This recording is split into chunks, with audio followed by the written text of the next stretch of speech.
Государственный фонд «Защитники Отечества» и Чувашский госуниверситет подписали соглашение о сотрудничестве. Стороны будут развивать проекты патриотической, военно-исторической, культурной, просветительской и образовательной направленности.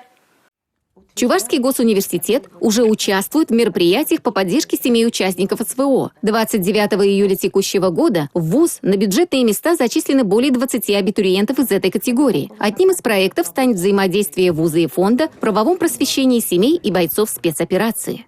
Я отмечу, что сегодняшнее подписание договора будет новым шагом в организации сотрудничества с вновь созданным фондом.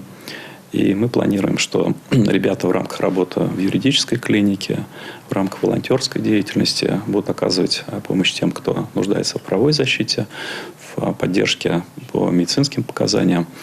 В Чувашии филиал фонда открыт с июня. Социальные координаторы только за первые 2 месяца приняли обращение от более 500 человек. Специалисты фонда считают важным выявить все потребности подопечных, в том числе информирование о возможностях получения образовательных услуг. Совместно работа с Чувашским госуниверситетом поможет ребятам получить новые профессии, получить просто образование.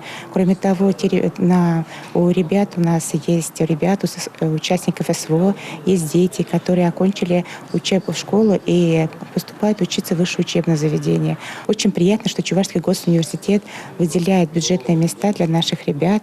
В планах фонда и вуза вовлекать ветеранов СВО в различные общественные проекты, которые будут направлены на патриотическое воспитание граждан России, сохранение истории страны, ее культурного наследия. Также стороны будут поддерживать волонтерские проекты, помогающие ветеранам спецоперации или их семьям. Надежда Морозова, Татьяна Матросова, Бахтияр Велиев, Республика.